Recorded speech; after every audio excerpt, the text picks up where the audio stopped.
আসসালামু আলাইকুম। আমন্ত্রণ দৈনিক আর নিউজের প্রতিদিনের সংবাদ আয়োজনে। আপনাদের সাথে আছি আমি রাত্রি একটা দীপ্তি। মাসের পর মাস আলোচনার পরও সংস্কার ইস্যুতে এখনো একমত হতে পারেনি রাজনৈতিক দলগুলো। আর ঐক্যমত না হওয়ায় ঘরের আলোচনা এবার গড়াচ্ছে মাঠের আন্দোলনে। 24শে জুলাই ও গণ অভ্যুত্থানে ফ্যাসিস্ট শেখ হাসিনার পতনের পর দেশ পরিচালনার দায়িত্ব নেন অন্তর্বর্তী সরকার। সেই সঙ্গে রাষ্ট্রের অতি গুরুত্বপূর্ণ কিছু খাতে প্রয়োজনীয় সংস্কারের দাবি ওঠে সর্বত্র, যা বাস্তবায়নে ডক্টর মোহাম্মদ ইউনূসের নেতৃত্বাধীন অন্তর্বর্তী সরকার শুরুতে 6টি সহ পরবর্তী সময়ে মোট 11টি সংস্কার কমিটি গঠন করে। গত ফেব্রুয়ারি গঠন করা হয় জাতীয় ঐকমত্য কমিশন। তবে আলোচনার শেষ দিকে এসেও চূড়ান্ত কোনো সিদ্ধান্তে পৌঁছাতে পারেনি দলগুলো। এমন প্রেক্ষাপটে গত সোমবার ঐকমত্য কমিশনের মেয়াদ আগামী 15 অক্টোবর পর্যন্ত আবারও 1 মাস বাড়িয়েছে সরকার। জুলাই সনদের আইনি ভিত্তি এবং এর আলোকে আগামী সংসদ নির্বাচন সহ বিভিন্ন দাবিতে কর্মসূচি দিয়েছে 6টি রাজনৈতিক দল। আর এতে শীতাতপ নিয়ন্ত্রিত কক্ষে কয়েক মাস ধরে চলা আলোচনা ফলপ্রসূ না হওয়ায় মাঠে গড়াচ্ছে নির্বাচনী রাজনীতি।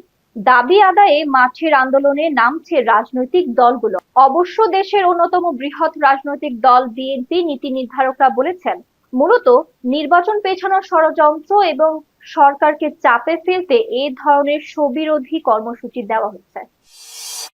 ঢাকা বিশ্ববিদ্যালয়ে গোলাম রাব্বানীর এমফিল ভর্তি বাতিলের খবরে উচ্ছ্বাস প্রকাশ করেছে গণ অধিকার পরিষদের সাধারণ সম্পাদক রাশেদ খান।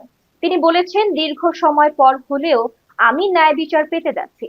2019 সালের ঢাকা বিশ্ববিদ্যালয় কেন্দ্রীয় ছাত্র সংসদ ডাকসু নির্বাচনের আগে এমফিল প্রোগ্রামে ভর্তি যথাযথ প্রক্রিয়ায় না হওয়ায় নিষিদ্ধ সংগঠন ছাত্রলীগের সাবেক সাধারণ সম্পাদক গোলাম রাব্বানীর ভর্তি সাময়িক বাতিল হয়েছে।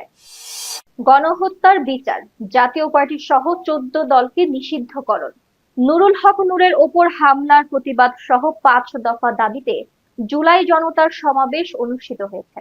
সমাবেশে যোগ দিয়ে গণ অধিকার পরিষদের সাধারণ সম্পাদক রাশেদ খান বলেন, অন্তর্বর্তী সরকারের কাছে আমাদের যে প্রত্যাশা ছিল তার খুব সামান্যই পূরণ করতে পেরেছে এই সরকার।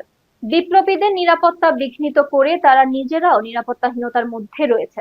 জুলাই আন্দোলনের অন্যতম নেতা নুরুল হক নূরের ওপর হামলার বিচার না হওয়াটা একটি অশনি সংকেত। এই বর্বরোচিত হামলার বিচার করা সম্ভব না হলে জুলাইয়ের অন্যান্য শরিকদেরও ভবিষ্যতে এমন হামলা ও জুলুমের মুখোমুখি হতে হবে।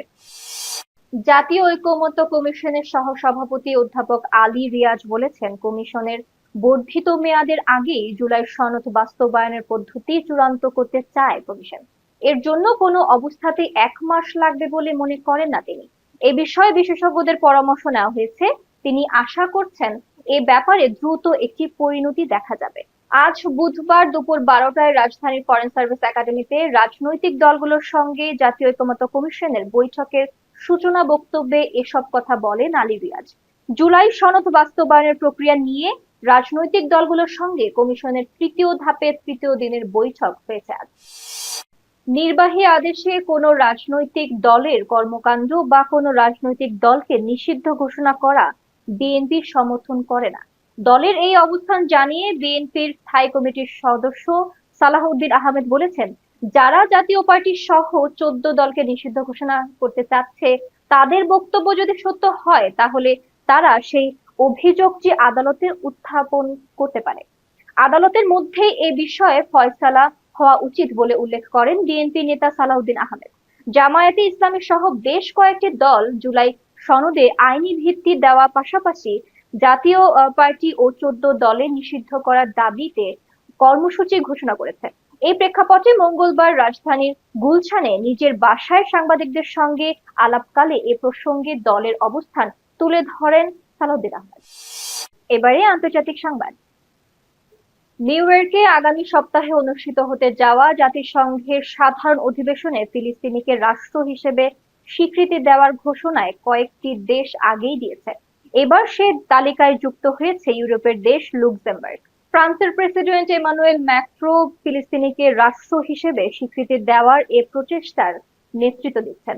গাজায় প্রায় 2 বছর ধরে চলা ইসরায়েলের আগ্রাসনের কারণে দেশটির বিরুদ্ধে আন্তর্জাতিকভাবে সমালোচনা তীব্র হওয়ার প্রেক্ষাপটে তিনি এ পদক্ষেপ দিয়েছেন। এবারে খেলার সংবাদ। আফগানিস্তানকে হারিয়ে 3 ম্যাচে 4 পয়েন্ট নিয়ে প্রথম পর্ব শেষ করেছে বাংলাদেশ। আফগানিস্তানকে টপকে আপাতত পয়েন্ট তালিকায় 2-এ উঠল বাংলাদেশ। 2 জয় পাওয়া শ্রীলঙ্কার পয়েন্টও 4। তবে শ্রীলঙ্কা নেট রান রেটের হিসাবে বাংলাদেশের চেয়ে অনেক এগিয়ে আছে। শ্রীলঙ্কা জিতে গেলে বাংলাদেশের সুপার 4-এ ওঠার নেট রান রেট কোনো বাধা হবে না। ম্যাচটি পরিত্যক্ত হলেও বাংলাদেশই উঠবে সুপার 4-এ। তবে আফগানিস্তান জিতলে নবী রশিদরাই গ্রুপ চ্যাম্পিয়ন হিসেবে উঠে যাবে সুপার 4-এ। পরবর্তী সংবাদ দেখার আমন্ত্রণ জানিয়ে শেষ করছি এখনকার সংবাদ আয়োজন। দৈনিক আর নিউজের সাথে থাকার জন্য ধন্যবাদ।